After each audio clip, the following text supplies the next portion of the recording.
Okay, we're here at Abrams Planetarium. Thank you all for coming out. This is really cool. This is very exciting for me. This has been a really fun project. I'm Brian McLean. I'm the manager of museum programs at the MSU Broad Art Museum, and it's been my real pleasure to work with Misaki and Grace from the Poetry Room on this project. This event, this is a two-part. Part number 2, we kicked this off with a workshop last month. Was it last month? Yeah. How time flies. How time flies. We kicked it off with a workshop. We're here to follow up with some amazing poetry and musical performances. The whole idea is inspired by an exhibition going on in the museum right now. It's called When the Land Speaks. It's a video series. It's a video, different artists each month. Check out our website to see what has passed, what is currently playing, and what's coming up. Those will run through April, I think. So there's a few more of those. Check those out. We have lots of great things going on. I'm really feeling, I can't express it enough, how fortunate I'm feeling about this collaboration with the Poetry Room. I'm going to get out of the way. I want to kick this off. This is really Misaki and Grace's thing. So thank you all for coming. Thank you all for participating. And yeah, this should be fun. Let's have some fun. Party people in the house, how are we doing tonight? This is Sounds of Life tonight. So we're going to have an awesome time tonight. How many of you have been to one of our events before? I see a lot of familiar faces. Yeah! Thank you very much for coming, and this is how this is going to work. We're going to have artists and poets come up. When they come up here, you're going to validate them with snaps, claps, and if we hear a line that we got to hear again, what do we say? Rewind. And that is up to the person up here if they want to repeat that line, all right? Because we can get distracting sometimes. But I'm super excited for this event. And when we say, we're going to call out who the next person is and then who's going to be on deck. When we have that person on deck, that the person, you're going to get ready to come up after the person that's up here. So like I said, up next is going to be Grace. Hi. And on deck, we're going to have Hannah over there on deck. I'll let you take over. Hi guys, how's it going? Who writes about nature often? All right. I don't, but that's okay. Lots of things happen in nature, lots of weird, good things happen in nature. One time I was in nature with, like my sounds like something an alien would say. It was had it vaguely explained to him what storytelling is. There was one time when I was in nature, I was with some childhood friends and we were doing some drinking in the nature. And we're having a good time. It was very human fun, yes. Grab this. It's a little hard to see up here. But basically, it was a very drunken night. It was a lot of fun. We were driving around on like this old golf cart, sort of around these back roads in this wilderness sort of area, and ended up in this like valley situation. It's a little fuzzy, but it was a good time, and I wrote a poem about it. And because the night happened drunk, I wanted to write the poem drunk, and then I wanted to edit the poem drunk. And this is pretty much what happened. So you'll have to be forgiving for the quality, but Maybe we need a drink. we're poets, aren't we? It's our natural state of being. So this poem is an exercise in writing and editing drunk. The sky is an angry mother and a broken light bulb. The storm does not come or pass, just exists a mile to the east, kissing us with that green wind in the darkness. I'm with my friends, with our juvenile selves in these tall bodies, where my brother's laugh sounds like the first sound I've ever heard, like the creaking of doors or perhaps a rib cage. Here in the valley now, where there's no light and all sound, where a cousin will be married, where someone or other pressed a kiss to my shoulder over a sweater and thought I couldn't feel it, where I melt towards dirt and the bugs crawl over my skin like I'm an old broken statue, something to be consumed by mouths or history, and I think they know I may be both. I know we aren't the galaxy's final project. My face ultimately is for the bugs. I feel like one of them under all this thunder, under this wind, splayed out. My brother says from nowhere, I seem bear-eaten. I know it's true. I imagine my eyes are full of honey. Imagine being ripped apart slowly by jawfuls, the carving away of my thigh, my neck, my wrist become blood and dirt and root, wind-fallen phantom, haunting myself. Thank you guys. Thank you so much. Oh, we're so excited to get this show on the road. Up next is Hannah, and on deck we have Roulaine Stokes.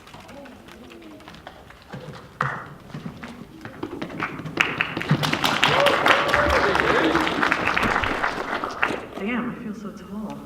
That never happens to me. Take this thing so I can see. Okay, this is not really about nature at all, except insofar as it's about human nature, I suppose. In my ideal romantic encounter, I am a book on a shelf in an academic library. That one people take out a lot. Maybe about Emma Goldman, the anarchist, covered perhaps in library binding of strangely appropriate red. A woman comes down the aisle between the movable shelves. Maybe I'm not what she's looking for, but she sees me and picks me up, the way some women pick up dates in lesbian bars. Maybe she doesn't even open me. Maybe all she does is run one finger down my spine to touch the grooved print of my title. And she thinks of Emma Goldman, that fierce Jewish woman who wanted to dance in any revolution worth having. And it's like she's met a friend or a hope or a better self there in the stacks. Probably she doesn't take me out. She puts me back on the shelf and walks away smiling because she's seen Emma Goldman. And on the shelf, I'm smiling because I showed her Emma Goldman. And it doesn't matter to either of us that she never saw me in my library binding at all.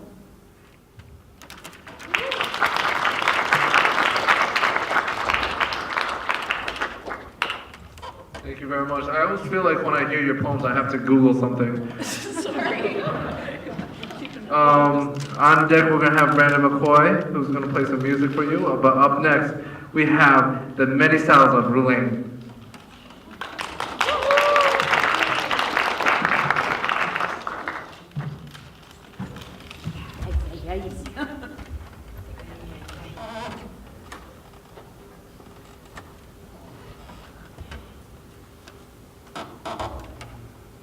This poem is dedicated to my monster. Monster sits by the door, thinks he knows the problem. He says my wings are weak, that I was never designed to fly, that my thoughts are laden with fear.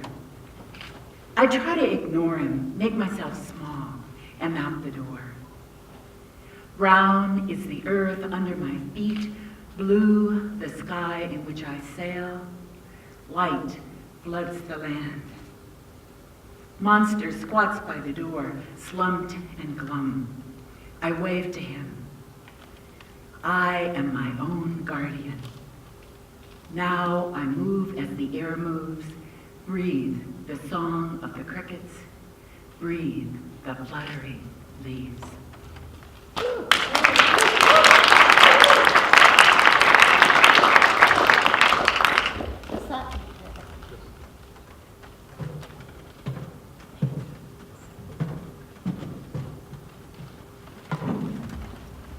All right. Up next is Brandon McCoy, and on deck is Brian McLean.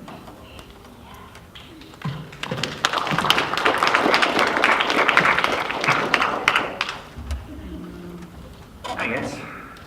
Hi. So this is cool because it's like my favorite place ever is the planetarium. But So it's supposed to be nature related. Pretty much all my instrumentals I play out in the woods and everything like that and consider them to be nature related. I'm gonna keep it easy and go with the flutes, but it's up to you. You guys want to hear the drone flute, or do you want to hear the contrabass flute? Both. Play it at the same time.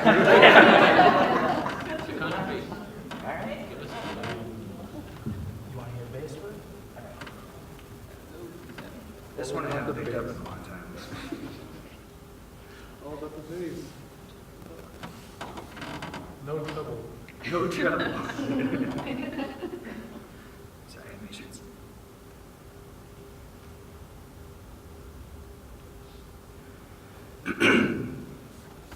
So I haven't played this one in a while, but let's see what we do here. Whoop. Is that okay? Let's see.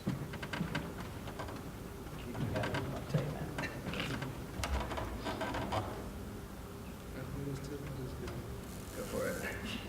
I don't even know what the rest of it is. It's woozy.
Good adjective over there, cool.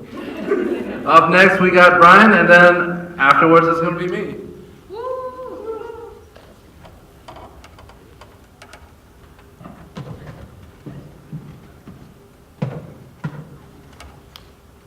Hello? I'm going to make an adjustment.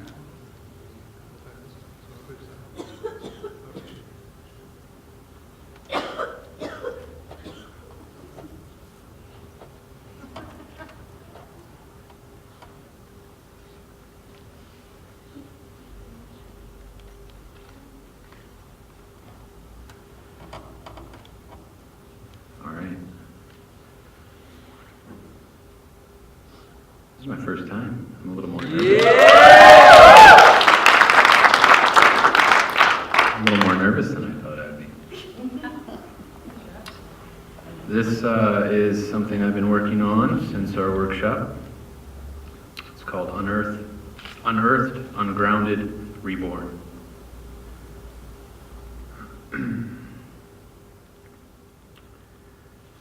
Living so much of our lives inside has deranged us, diminished us, dulled our prowess, confined us, removed us from the stars that brought us,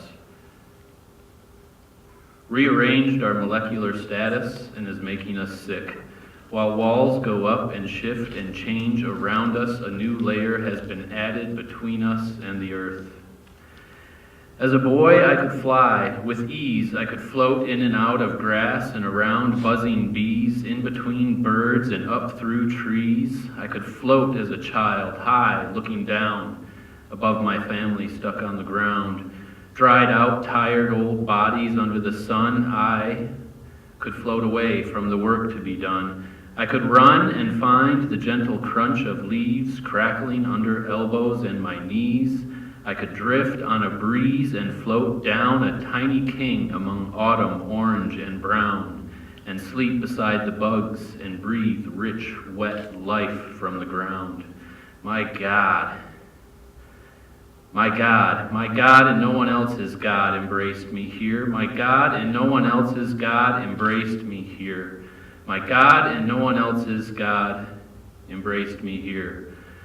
My God, full of magic, found me here in broken bits of thick colored glass, pottery and bones, cow teeth and some feathers, turkey and crow, porcelain white shells I ground to dust between my finger and thumb from an emerald lake bottom, and the skin from a blue snake hung. I tacked to the wall a rusty nail, treasures found being young. I could float, and I flew, chasing giant moths as big as hawks into dusk across a yard, ecstatic particles of light and me drifting off dusty wings coming down. I see myself still running, desperately reaching for their magic, disappearing, slowly sinking into a dark, deep dead spot of weeds where Dad dumped used motor oil. They were gone, and still I don't know if they were real. My God and no one else's God saw me here, head down, hiding, blind creatures, bottom feeders, swimming in the dark, searching, churning up the murk and the muck and the fear from the twisted knots in my gut, swirling in a black inky ooze. Not knowing what to do, I hide my head down under my desk. But little devils are sly, and they pry and stir up bile to the back of my neck. They wage war, they stage more and more little microscopic searches on my brain and float across the surfaces of my watering eyes. Eventually, they slide back down my spine, growing in size and venom, and squeeze out the first little hole they find. Pow! Knocking me down, electric shock lands my cheek against the ground, leaving teeth to grind and chew on pain. There's a heavy smell I can't explain, cat piss and nicotine and sweat all working to hold me down. Even though my legs writhe and my hair can't stand still, rattling around, I dig out that little white bottle. Another pill calms me down. My God. My God, my God, and no one else's God saw me here. My God, and no one else's God saw me. My God saw me in constant battles with self-pity and doubt, always viewing from the outside and always looking for a way out. I drop another cigarette and watch yellow stains spill out on wet cement. Doubt bleeds in to regret, self-neglect, half-assed attempts to connect. Then someone connects.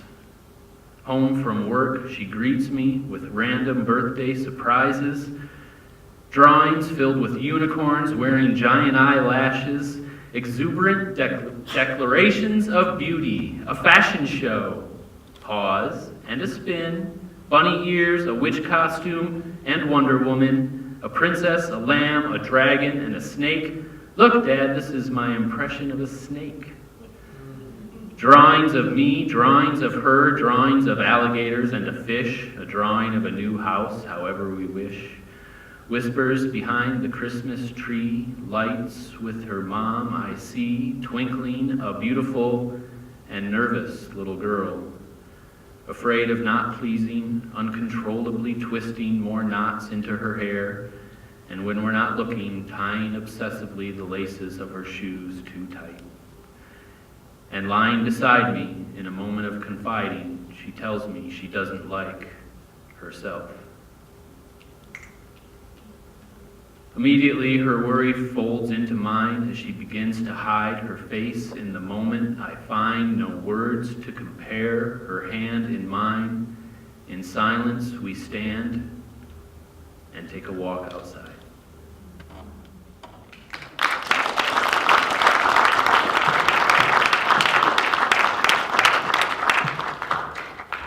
How's that for a fucking first timer? Can we go one more round of applause, please? Woo! All right, right now we have our very own Masaki Takahashi, and on deck is Kimberly Ann Priest.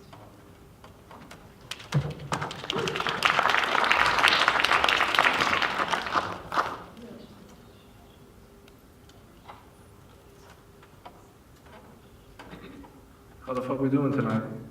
So good. Not bad, thanks. A family tradition of camping every summer, telescopes picking out dead stars, make-believe ghost stories around the campfire as we imagine what life could be like.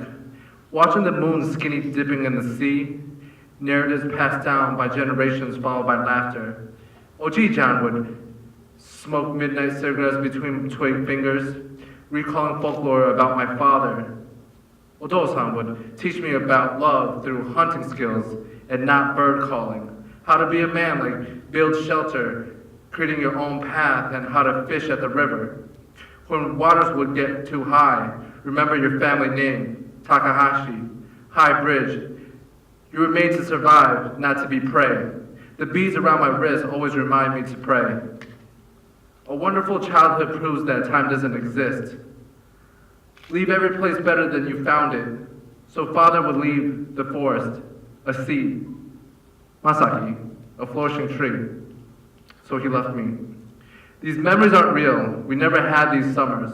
Just paper umbrellas in a rainstorm. The letter in a bottle never made it to the right address, I'm sure.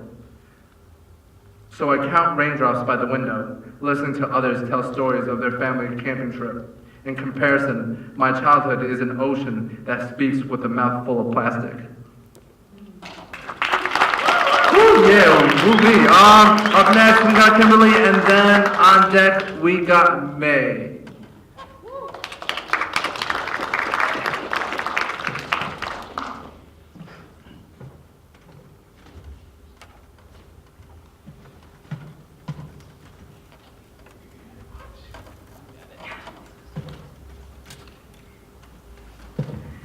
This poem is got a lot of nature in it. I write about trauma and abuse and some feminist narratives, and I think this one really falls into all of those categories.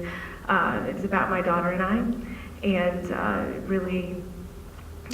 it really speaks to how the outside world or the external world can mirror the internal, and vice versa, and the way that we built a world within the context of an abuse and trauma narrative. It's called We Dance. My daughter and I use our bodies to tie the breeze into ribbons, a landscape of swaying grasses, clover, oak, and pine joining the dance. Even the berries bob their heads on branching necks, sparrows catching them in pose, plucking shiny bodies, flying away to feed their futures tucked into gutters, lining the roof of Grandma and Grandpa's house.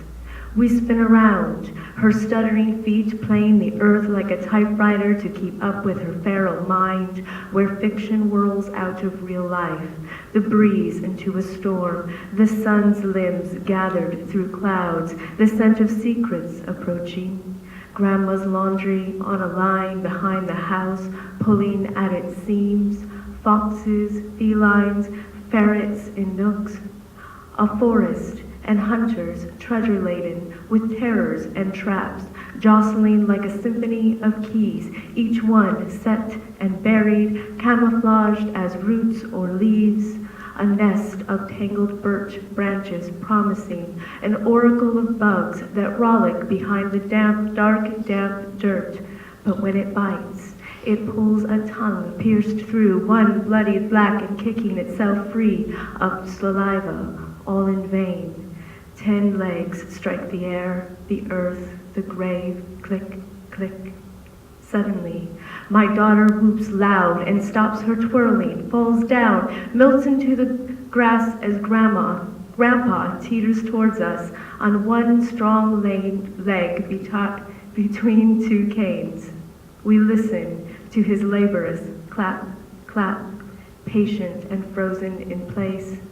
He smiles and shouts, "Don't stop because of me," and we smile back until he turns to tend the bushes. I melt into the grass beside my daughter. We dance.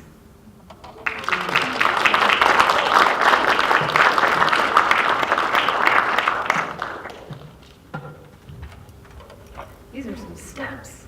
Okay, right now we have May, and on deck is Mary Linda.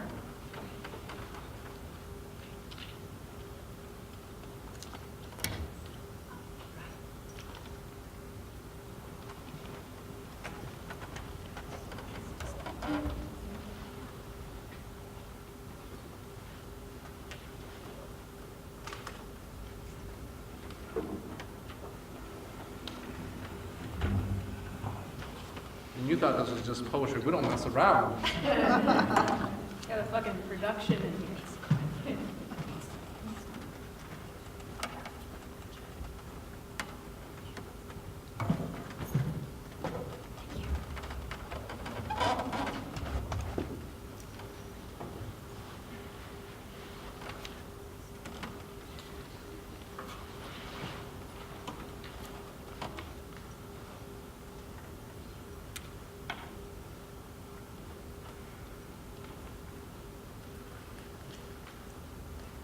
Little tech prep here, so thanks for bearing with.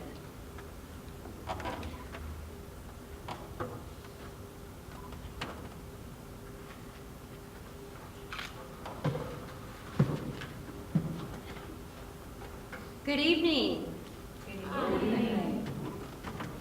I'm so excited about this. This new work was inspired by tonight's event and the theme, and my ongoing work with sustainability in the arts.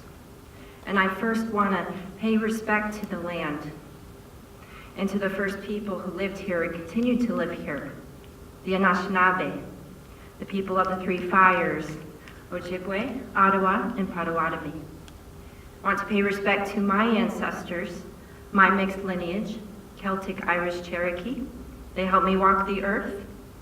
I want to thank the organizers for such a fine collaboration to honor the earth and the action of listening. And I want to give last special thanks to Dylan Miner for his recent installation at the Broad with the Conversations with the Land. So this piece you see has some stuff, little technical stuff, little coordination stuff, so bear with if there's a little glitch. Hope for your generosity. The working title is Live Transmission, a Sequence of 7.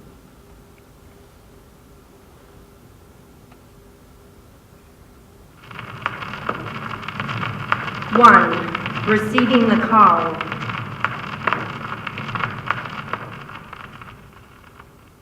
Beyond echoes, those hollow bites of sound are shaker, whistle, and drum.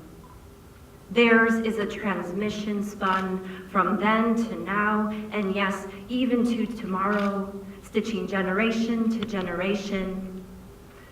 Listen, hear, music, the snaps of ice cracks, the brushing of bristle along berry and dragonfly humming by.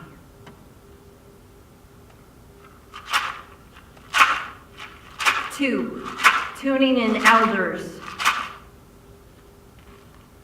Centennial oaks stand on a hill, beneath their boughs gifting shade. This transmission threads here to everywhere and hums us through.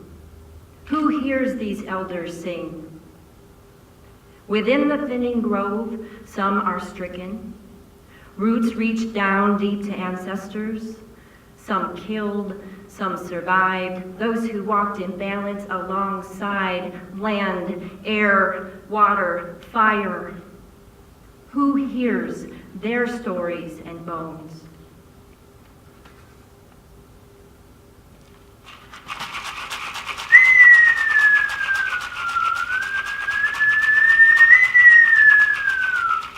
Three, grounding. Listen deeply to skeletons shaking and roots whistling. Lay your ears upon the earth and hear oceans wave in child song, war's pain and peace's balm. Listen, where roots touch waterway and share that which sustains, where bones gift humanity testimony, hopeful and harrowing. Listen.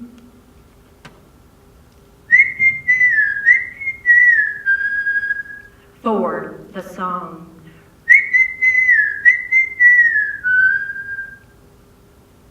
Roots and ancestors gift us the web of life where all reside. Our inheritance is a song, woven with river, whirlwind and flame, threads pulsing and tearing, resonate and remain in relation.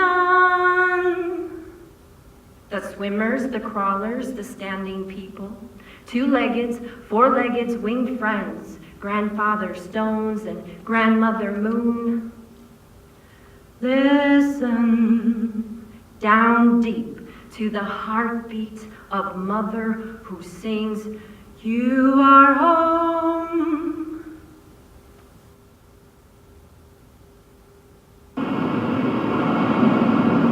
Five, grandmother turtle.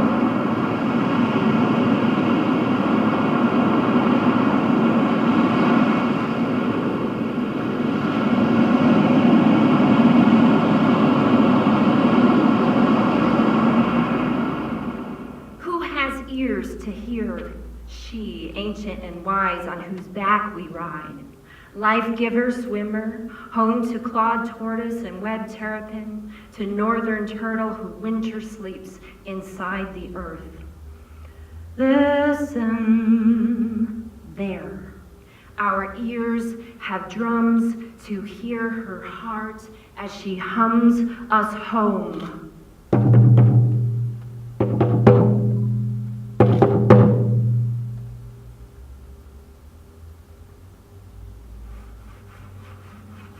Six, a note on listening. Sounds of juniper open my ears as meeting an old friend for the first time. The rustling of needles and berries sparked my heart into a smile.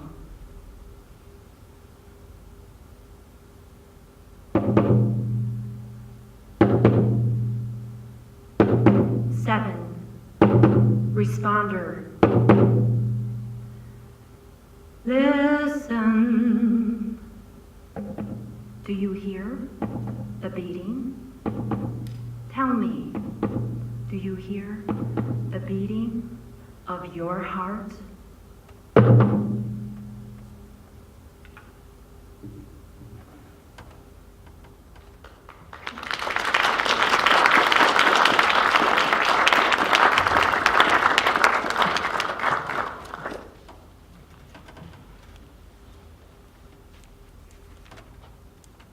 That is right. You never know what you're gonna get at an open mic. She came all the way from Kalamazoo. That's pretty dope. Come on, people. On deck, we got Morgan Madden over there. But now, ladies and gentlemen, we have someone who's gonna have a birthday on Tuesday. The most amazing Mary Fox. Come on, people.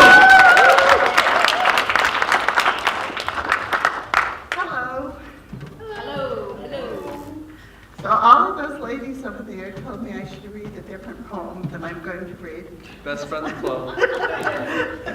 I decided I like this one better. So when we were here, we had a presentation on sounds, and I really was entranced with the idea of sound. So both of the poems had to do with sound. And I had a couple memories of ways sound has affected me, and I decided I wanted to read this one. And of course, I can't see a damn thing up here. Oh, that's better. So I'm going to move this up a bit. And this is called The Things We Cannot Hear. My niece hears something. What is that, she asked. I shake my head no. I hear nothing. Don't you hear that? I smile. I know I am fading. Each year I give something up. Another gift I cannot retrieve. A walk without pain. A book without glasses. An evening snack without indigestion. She stands and looks out the slider and then suddenly opens it and runs.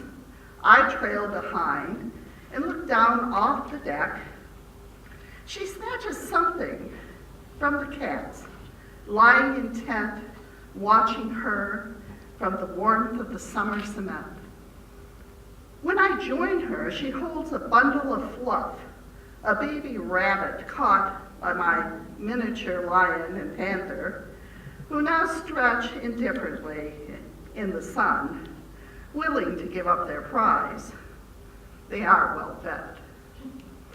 I'll take it back with me, she reassures me. It'll be okay. I'll release it in the woods. My niece, Diet of the Forest, retrieves the box from the garage, sets the animal inside, and then closes the top to its casket. Still, I do not tell her it is too late, or that the cats, though quicker, are as efficient as time. She drives away soon after, loaded with things I've given her. A weekend job babysitting the cats who adore her. A photo, her now dead father and his sister as toddlers. An angel for her garden to watch over her. Items and purrs to ground her in loving memory.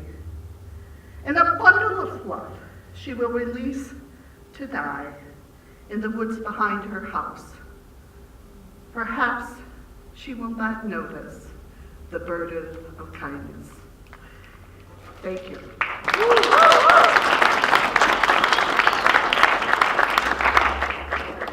We'll try not to. This first step is the hardest and the longest. And I have short legs.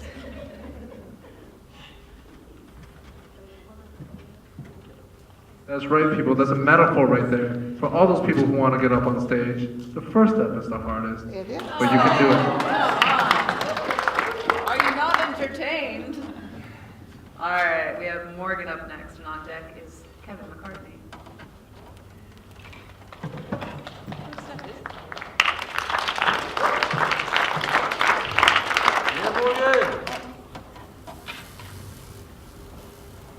She's not kidding about that first step.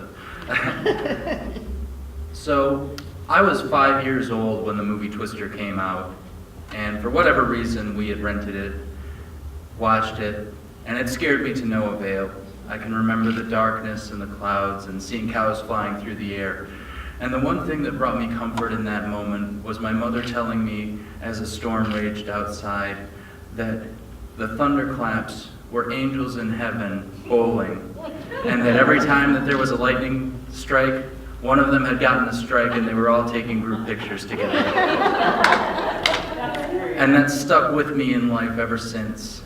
I've been to college, I've had an academic bit within me thrive, but there's this comfort that comes from the ignorance of thinking that the wind rustling my shirt collar is the size and of hope and joy, of despair and sorrow of everybody in the world, all coming together under one global home. And I like to carry that forward in my life. The idea that humanity is all in this together, that we are all on this one speck of this one globe, of this one star strand. And I carry that with me every time that the wind blows cold. I think somebody on the other side of the world has found their first love and they are exulting in that joy. I think when that bitter wind blows down the back of my neck that somebody is crying out in agony. And it makes me remember we are all in this together. Though we are individuals, we are together as one singular thing. We are nature. As Carl Sagan said, we are made of star stuff. Please, go out, let your star stuff shine.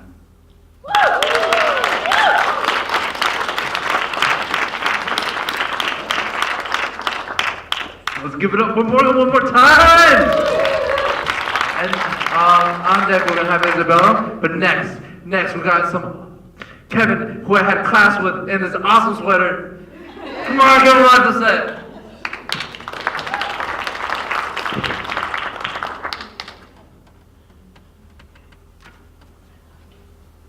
This is actually a very fantastic venue because I'm in the dark, which is beautiful.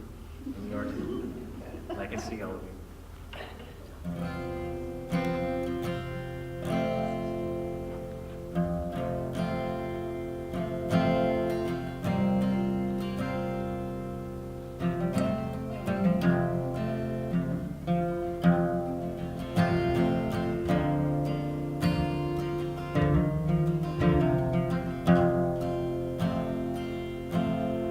Years gone quickly, I've hardly yet begun, but the seasons are changing, leaving memories one by one.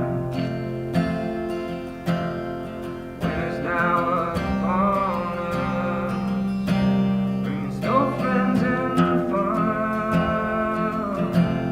and all this time I'm learning from the things that's said and done. Time is moving faster, it's taking us all along. So stop looking backwards and watch for things to come. I touch the earth, and it touches me. It's where I belong. It's where I'm free. Looking glass water, life's secret to see. I'm looking through it, but I only see me.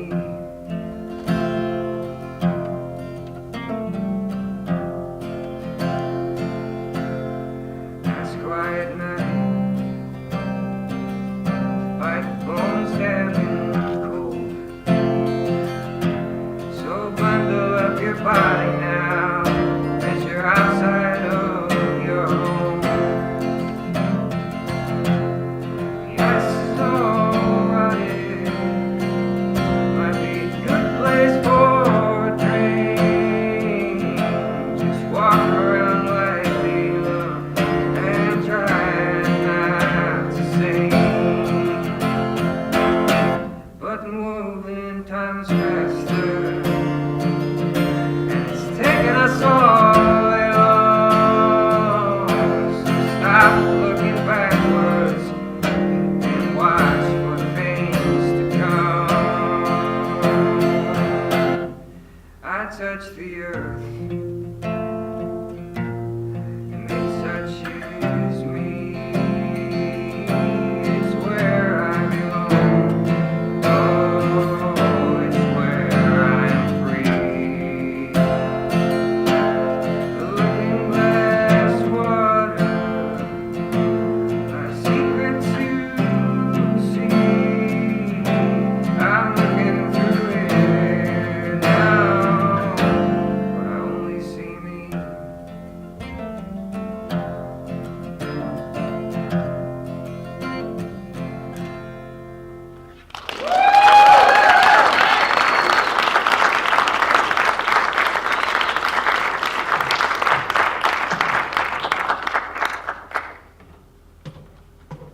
Keep it going for Kevin McCartney.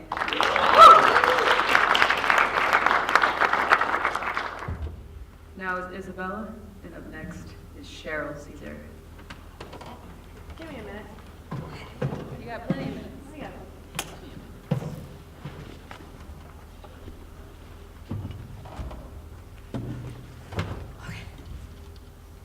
Okay. Hi. Hi.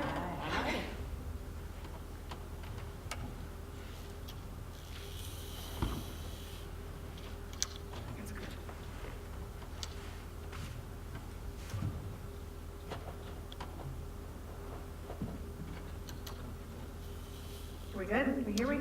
Okay. So typically, I don't write nature poems. I write a lot about anxiety, and I still wrote about anxiety. So this is called I Don't Write Nature Poetry. I'm going to try really hard not to fall over. This is going to be awkward. Nature is a dense fog, low and heavy for you to hide in. Nature is a river to carry you downstream when hiding isn't enough. Nature is the ocean that receives you, crushing depths and suffocating under immense pressure. Nature is sunsets, and every day the sun abandons you. Nature is an apologetic sunrise you know will leave you again and again. Nature is a full moon, clear and bright, but so lonely. Nature is flowers, ripped up at their peak, left to brown and die. Thank you. Woo!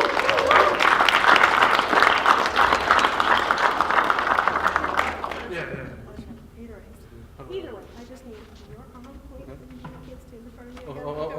Okay. Turn that way. That way. Take 2.5 steps to your left. To the left. There you go.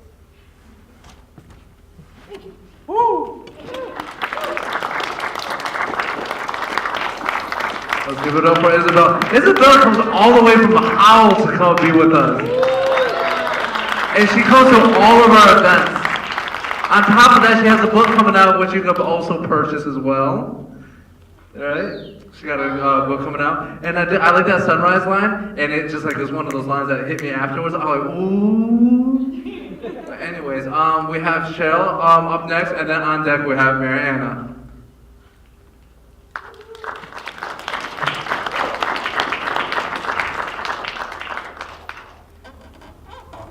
Okay, hi. So this is Michigan, and we couldn't get through an evening of talking about nature without talking about hunting. And I was born here, so I know about that, but I'm still going to go all counterculture on you. You can throw tomatoes if you want, as long as they're fresh, not in cans. I'm not going to protest hunting, but I'm going to protest hunting on Facebook. Because this year, it just really got to me. So this is hunting season comes to Facebook. So much depends on a dead deer with a bloody mouth, dumped in a wheelbarrow beside a grinning boy in orange. He's quickly covered in adulation and balloons. Nothing, fighting fires in California, carrying water to Flint, could earn him such praise. Such an instant status of man. I shake the confetti from my hair, take a deep breath, and a risk. This hurts me, makes me sad. The counterattack is swift. Beauty is in my plate, not in the forest. The thoughtful ones say the bullet is kinder than death by car or coyote. Which is true, of course, but then, at least when the shooter is skilled, but then I don't want to see gloating photos of roadkill either, or predators set on deer for human entertainment.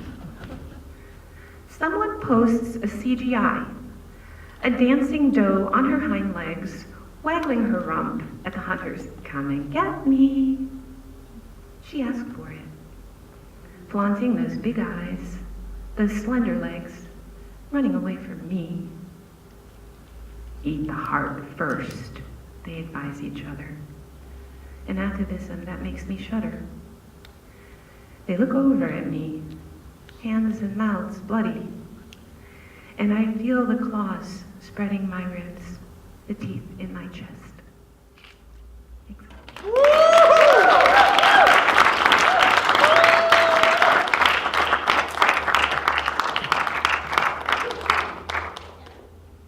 Okay, hunting pictures. Honestly, yeah, though, like, if you're gonna kill something, maybe don't, like, put it on, I don't know, whatever. Anyway, right now, Mariana, and then Melissa Kaplan is on deck.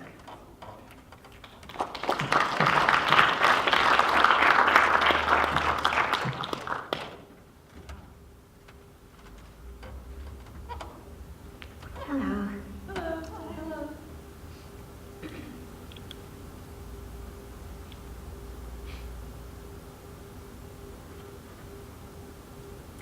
Sorry, I just lost it. I knew I couldn't see the paper, so I've got my phone here. Okay, I'm going to take you on a pilgrimage. Imagine yourself in Colorado, just outside of Estes Park, and the road goes up the mountain. It's called Autumn Pastoral. At the foothills of the Rockies, the road shadows the river. Rock ledges of red and burnt sienna form terraced altars for juniper and spruce. Harebell and wild flax bloom at their feet. Past the ledges, the sky is overcast but visible, even at 8,500 feet. There, quaking aspen, linked by one root system, spread their wings above ground, finding patches between the rocks to flourish. A sharp turn marks a grove of cottonwood, clustered together, leaves fluttering, sharing secrets. Trail Ridge Road climbs higher into the mist. One expects saints to appear, point the way. A sign for Fall River Road comes into view. Ponderosa pines fade into thick clouds. Headlights shoot through the fog. Taillights vanish 10 feet ahead. And the road snakes toward Chasm Falls. Partly obscured guardrails bend and kneel, lean toward freefold disaster, barely 3 feet to the left. Poplars gone reg emerge, flow, then meld into a baptism of tangerine alder, juneberry, and spruce. A dip in the road brings clarity to the clouds. A veil lifts, log cabins appear, and plains open up to elk. Since we last laid eyes on the spot, a marriage of years has passed. We pull over to take in the view. Aspens crown the golden pastoral scene, and he touches the ring that he gave me that day. Thank you.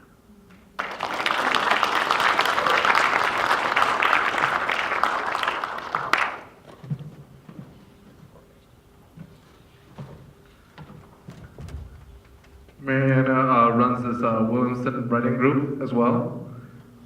It's pretty dope. And the next person, hey, wait, hey, we're almost done. We got 2 more people, all right? We're almost done. You can't fall asleep on me yet. On deck, we're gonna have somebody who just had her birthday, Rosalie. And now we have the person who's on like the committee board for everything, Melissa. Thank you.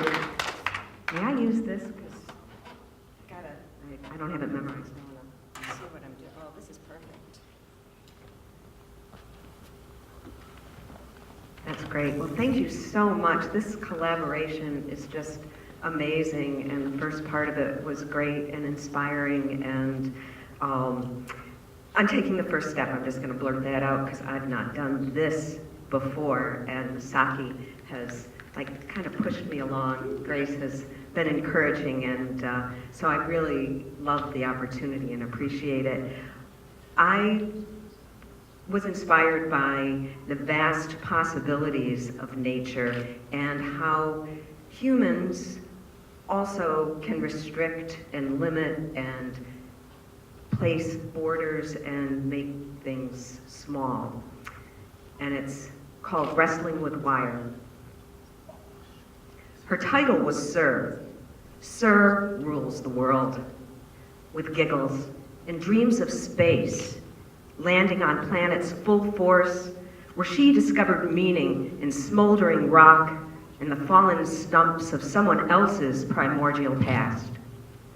I'm gonna kick that fucker in the ass, she said, and she did. Watching the enemy crash through a crevice, crack open a canyon, a cry, crumbling, gone. She planted a flag as solid as any dream, and when she awoke, the band played Glory, Glory, Hallelujah, and the sun glistened on the golden sand. Were those giggles she heard? Across the dusty distance? Or was it the wire fence whistling in the wind? A sparkling fortress, forcing further planetary conquests. So she stuck her Sir strength to it, claiming her home. Thank you.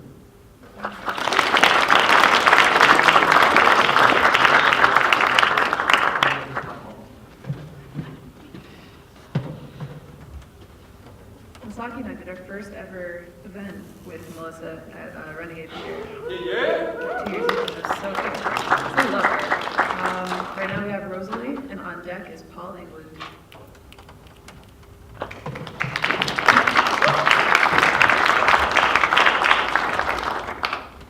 Okay, can you hear me? Yeah? I'm a little bit taller than Melissa, I think. Am I okay? All right, good.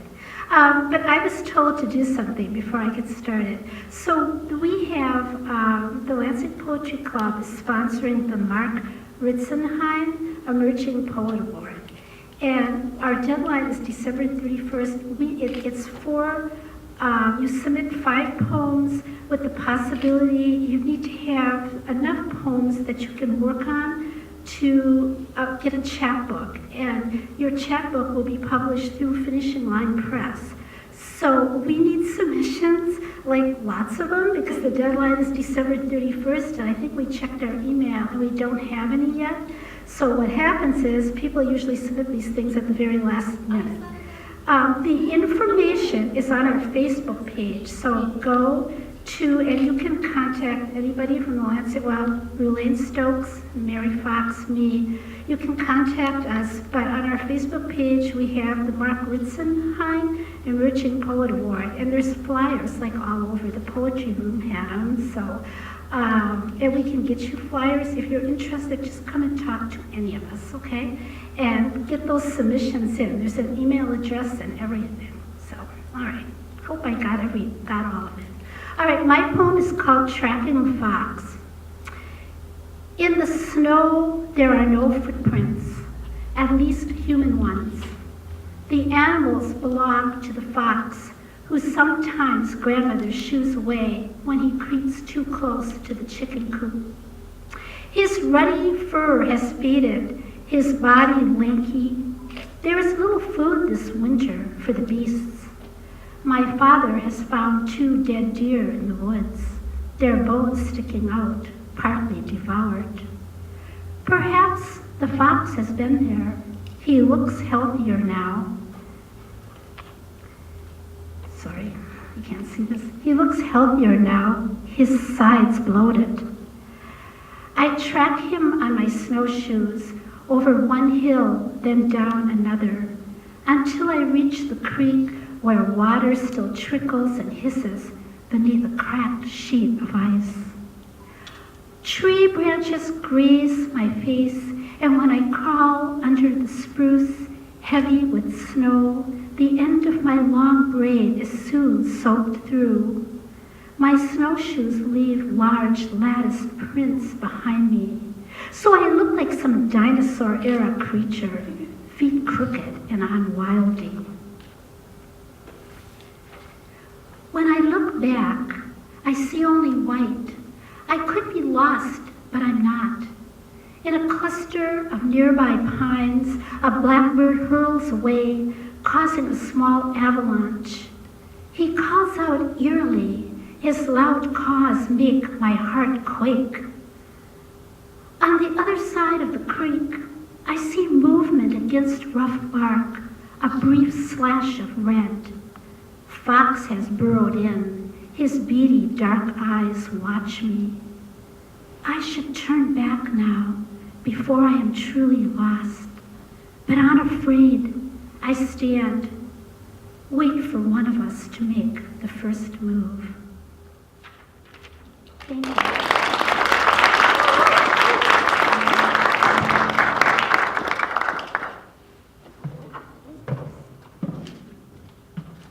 Let's give it up for Rosalie one more time. I like this group right here. They're like the Fab Five of poetry right there. Right here, I'm gonna ask Paul England to shut this joint down with the song right now. Let's give it up for Paul England.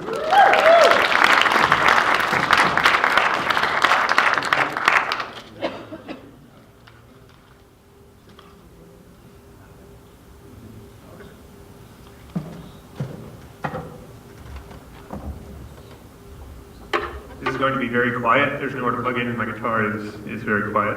So, my name is Paul England, and this song is called I Never Cared Much Anyway.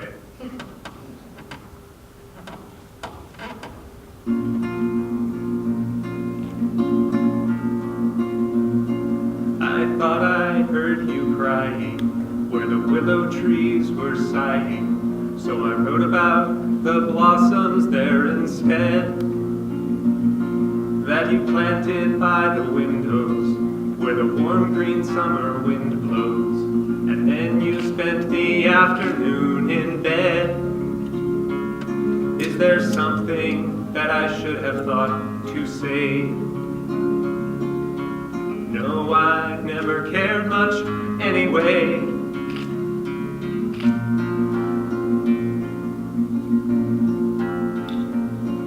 Do you recall a letter that I wrote when things were better? All the secrets I've held since I was a boy. Well, it had a clever quatrain about a mermaid with a migraine, and some nonsense lines I thought you might enjoy. But you told me that the poem was just okay, though I never cared much anyway.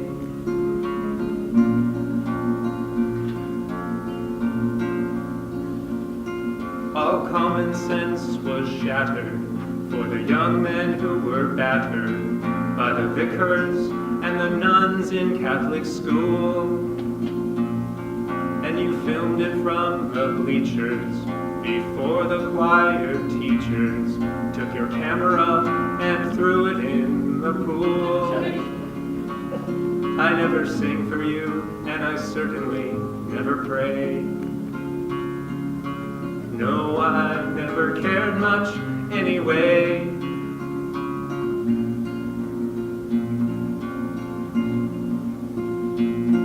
We bought ourselves a mountain that you carved into a fountain, and the village below was swept away by flood. In your tiny little stable lived the sheep from some old fable. Now they're lying in a pool of their own blood. What is left beside the cornfields and the hay? No, I never cared much anyway.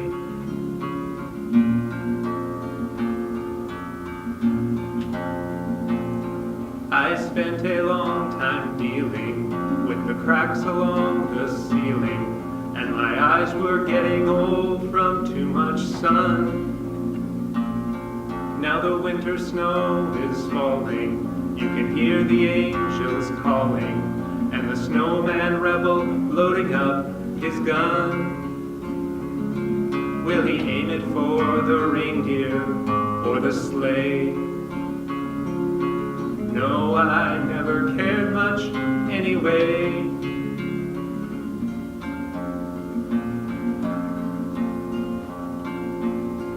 The lilies and the roses may have had some other motives when they turned their blossoms in before the fall. So I scribbled on the paper a portrait of the neighbor who was hanging by a rope against the wall. But I'll save it for another rainy day, 'cause I have nothing more that I can say. I know you care for me, I'd like to keep it that way.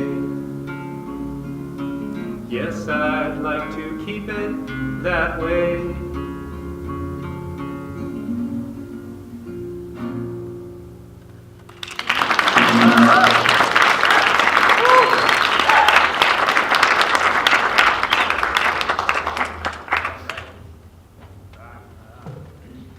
All right, wow, awesome, thank you. Am I on? I don't know. Thank you all for coming out. Thank you to all of our poets and musicians. That was absolutely fantastic.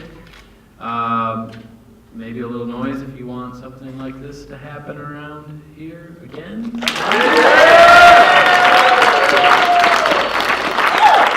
We can probably make that work. This is a little bit of an experiment, but I think it went well. Thank you all again.